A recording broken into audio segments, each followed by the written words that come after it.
Hello and welcome. Today we're going to learn how to import a model from Blender and render it in our game window. Enjoy! We will use two libraries today. The first one is called Assimp, and it helps us parsing different model formats. We download it from its GitHub repository and install it to a convenient location for us.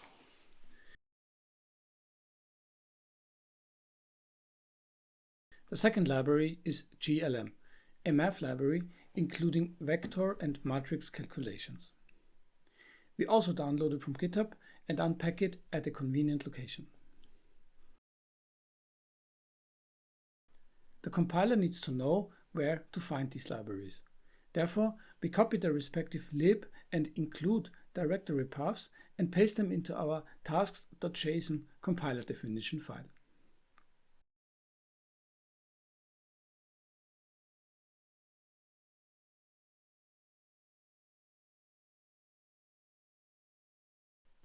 Now we have only two steps left for installation. First, we set the name of the static part of the Assimp library, and second, we physically copy the Assimp runtime DLL directly into our build directory, so it is found when we run our game. We can start coding now. I have decided to put the importer code in a separate class. I call it AssetImporter. For now, it has only one static method: import model. We must give it the file name of our model, a reference to our renderer, and scale and offset values.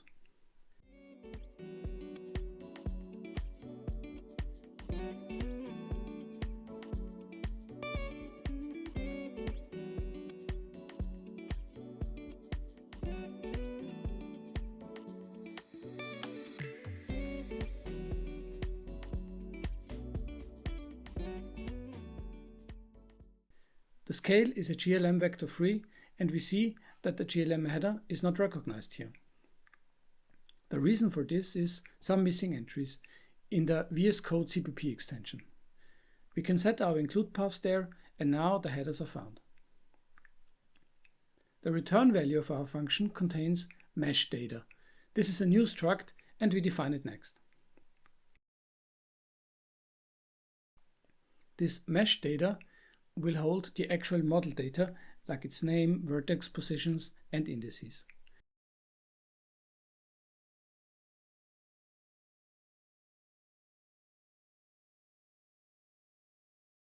We also store a vertex and an index buffer, which we will need when rendering our model.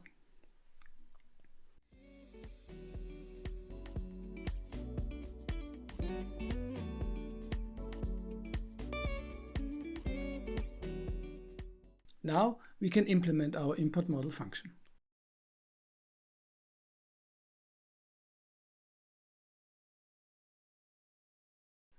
We check if the file name is not empty and try to load the scene from the model file.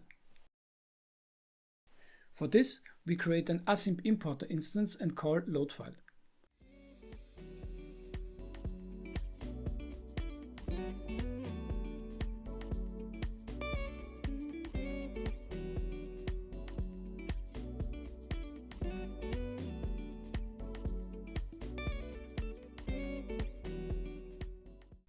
If there is no scene, we exit immediately.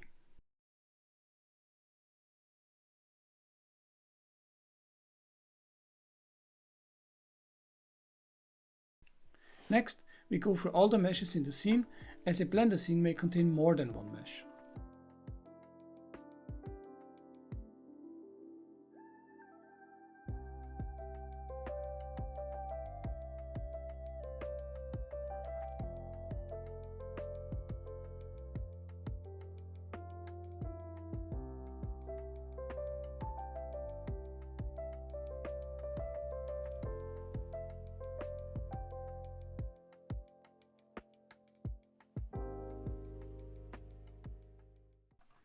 A mesh data object is created to hold our data, and first we read the position data and apply the scaling and offsets.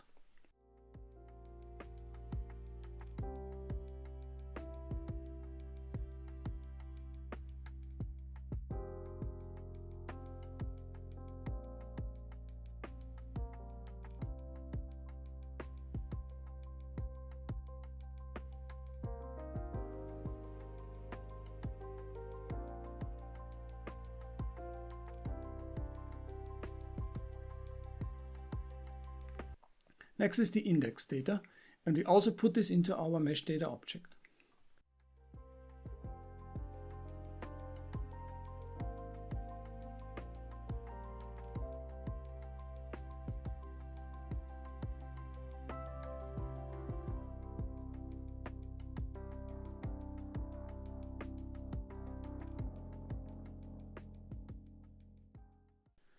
After everything is retrieved, we create a vertex buffer and an index buffer with the vertex positions and indices.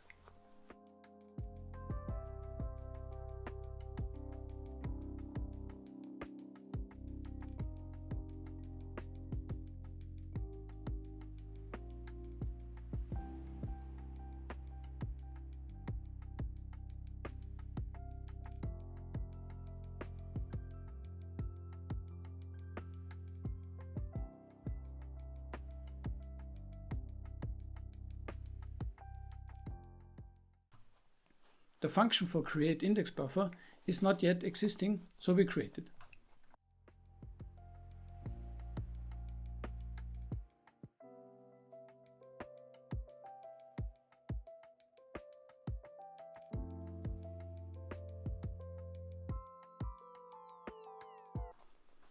It is very similar to the create vertex buffer function, and we should refactor both to use a common base implementation. For now, we leave it separate though.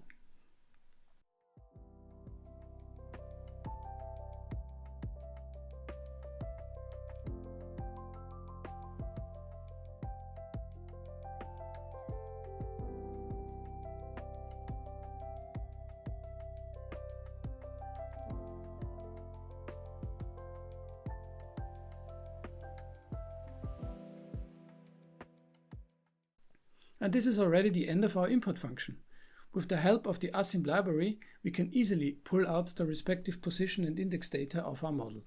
Later, we will use it to also read normals, tangents, UVs, materials, animations, and skeletal mesh bone data. For now, it stays small and simple, and we can move on. Let's do a quick compilation and see if everything builds. We see a linker error. The Assimp library could not be found. This is due to a wrong path to the library location and is easily fixed.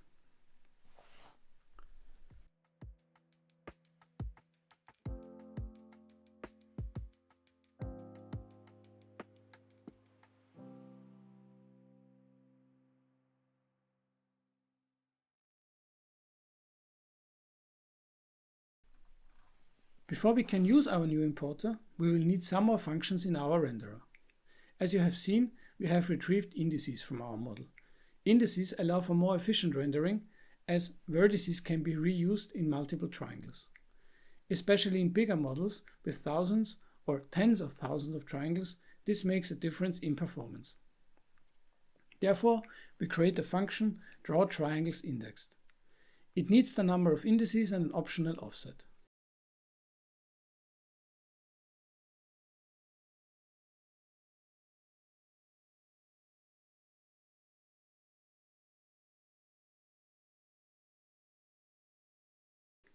The implementation is straightforward. We set triangles as the topology and call drawIndexed on our device context.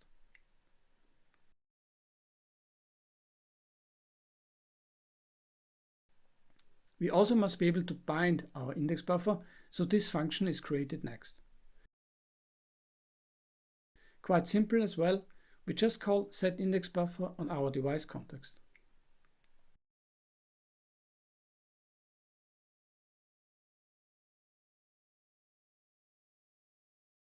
Now it is time we call our import function.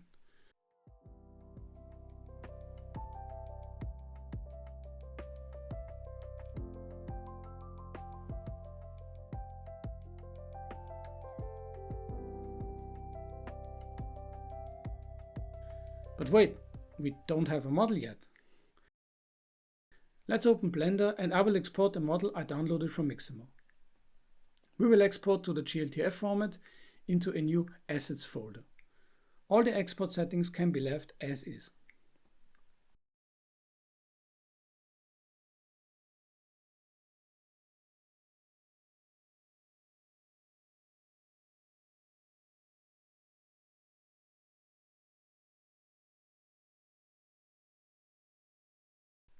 Now we have a model, we quickly add the vector for our mesh data in our game state.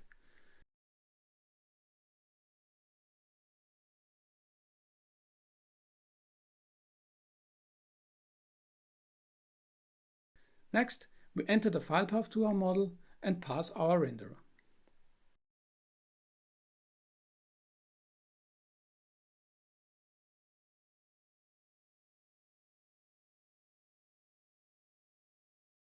Compilation shows we have some new errors, so let's fix them.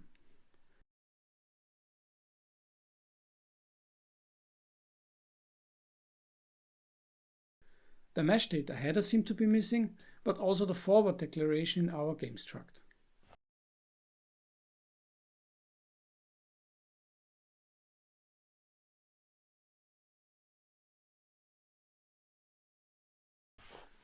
Now the build is working again. So on to the final stretch. We want to render our imported model now. We do this in our doFrame function, and there is not much needed to do now. We iterate every mesh in our model, and we just call bind vertex buffer and bind index buffer on each of them.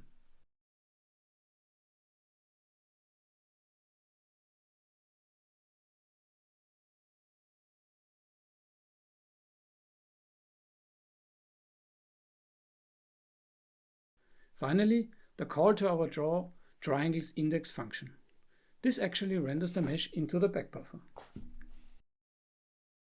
A quick compilation check, all good. We now turn off the rendering of our little test triangle. And then we run our program. And look at that. We see the feed of our model. Not the whole model yet, but it is something. We can improve this by setting better scale and offset values. We make the model smaller by 50% and push it down a bit.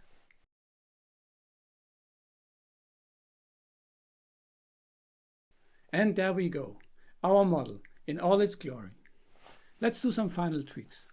First, we change the rasterization to wireframe so we can better see the structure of the model.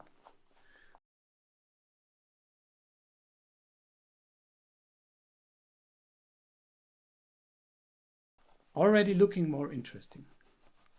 And now for the final tweak of today, let's turn on backface culling so we are not drawing the triangles which are inside the model. Now isn't it nice? We went from a single triangle to rendering an actual character model. We're now in a good position to tackle lighting and texturing in the next episode. Please hit like and subscribe, and see you next time.